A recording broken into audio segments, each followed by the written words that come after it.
पिछली सरकार के कार्यकाल के अंतिम दिनों में बने 17 नए जिलों और 3 संभागों की समीक्षा अब नई सरकार करने जा रही है। भुजबल सरकार ने समीक्षा के लिए एक मंत्रिमंडलीय समिति बनाई है और समिति के संयोजक deputy CM doctor Premchand Bairwa बनाए गए हैं। नए जिलों की समीक्षा को लेकर गठित मंत्रिमंडलीय समिति के संयोजक deputy CM doctor Premchand Bairwa से खास बातचीत की डिप्टी एडिटर शिवेंद्र सिंह परमार ने। लोकसभा चुनाव के नतीजे आने के बाद और केंद्र में नई सरकार के गठन के बाद अब भजनलाल शर्मा सरकार ने रफ्तार से काम करना शुरू कर दिया है।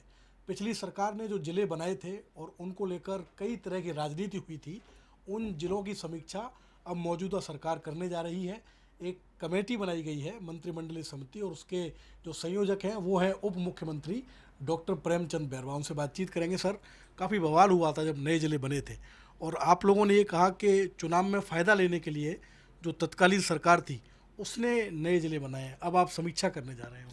निश्चित रूप से पहले तो मैं आभार प्रकट करना चाहूँगा हमारे यशस्वी मुख्यमंत्री का कि हमारी कमेटी को उन्होंने बनाकर और जिम्मेदारी दी है। निश्चित रूप से उस जिम्मेदारी को बखूबी से निभाएंगे और जो भी जनता के हित में जो फैसले होंगे निश्चित रूप से वो करके देंगे। उनकी सीमांकन से लेकर उनका प्रशासनिक ढांचा, जिस प्रकार से भी कोई कमी रही है और निश्चित रूप से क्योंकि आनन फानन में किए गए काम हैं और उसमें कमियां ही कमियां हर जगह हम जाते हैं सुनने को मिलता है, तो उसकी पूरी समीक्षा करके और हम निर्णय लेके माननीय मुख्यमंत्री जी को देंगे। नए जिलों का हाल कैसा है ये आपसे बेहतर कोई जान नहीं सकता।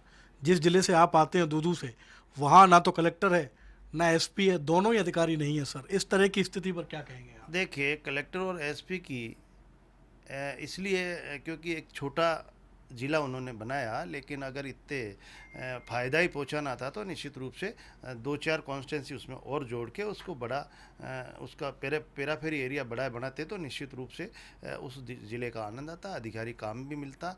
लेकिन हम चाहेंगे कि अब ज़्यादा से ज़्यादा उसमें सम्मिलित करने का काम करें। जब वो बड़ा ज़िला हो तो उसमें काम भी हो। अभी कलेक्टर और एसपी तो लग जाएंगे। कलेक्टर पहले लगा रखा था, एसपी भी लगा रखा था अभी मेरे टाइम में, लेकिन वो कलेक्टर के कोई इश्यूज़ हो गए तो उस वजह से हटाया। निश्चित रूप लगा लेंगे।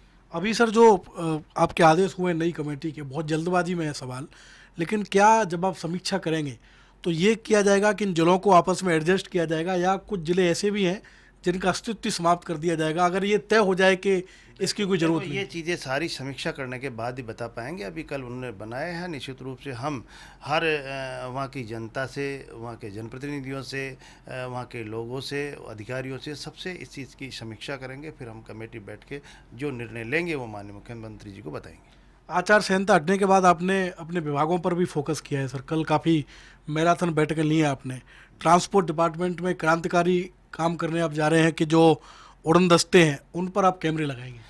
निश्चित रूप से यही विचार है कि कम से कम करप्शन हो और एक अच्छी सुविधा और अच्छा काम परिवहन विभाग का हो, इसको लेकर मैं प्रयास कर रहा हूं। और हर डिपार्टमेंट में मैं एजुकेशन में भी अच्छा प्रयास करने की कोशिश कर रहा हूं कि जो भी कमियां हैं उन कमियों को दूर करके एक अच्छी शिक्षा हमारे आने वाले हमारे जो राजस्थान के गौरव बने उनके लिए अच्छी शिक्षा प्रदान करें, उसको लेके भी चिंतित हूँ। और रोडवेज में भी अच्छी सुविधा, बेहतर सुविधा उनको दी जाए और हर अच्छे तरीके से जनता को सुविधा मिले, इसके लिए प्रयास कर रहा हूँ। लेकिन ट्रांसपोर्ट में एक समस्या ये है डिप्टी सीएम साहब, शायद आपके पास फीडबैक भी आया हो कि प्राइवेट लोग जो हैं उनका दखल बहुत है इस डिपार्टमेंट में। अगर मान लीजिए कि उड़नदस्तों को आप कैमरे से लैस कर देते हैं तो जो प्राइवेट लोग इसमें घुसे हुए हैं उन पर कैसे कंट्रोल करें? देखिए, कई काम पहले ये अपने जो बनाते हैं अपने ड्राइविंग लाइसेंस वगैरह, इनके लिए कि कंपनीज़ को दे रखा था, तो इनके लोग रहते थे। निश्चित रूप से अब वो प्राइवेट लोग हम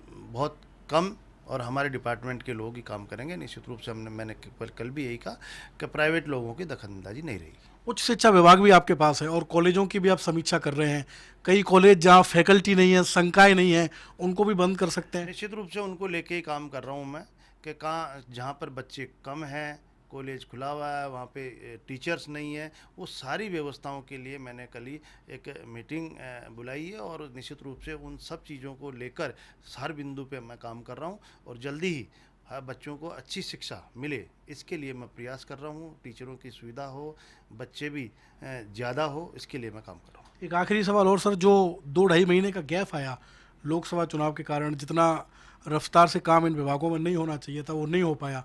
अब आप विश्वास दिला रहे हैं जनता को, खासकर विभाग से जुड़े लोगों को, कि अब बहुत तेज़ी से होगा और आप नियमित मॉनिटरिंग करने वाले हैं। निश्चित रूप से तेज़ी से होगा।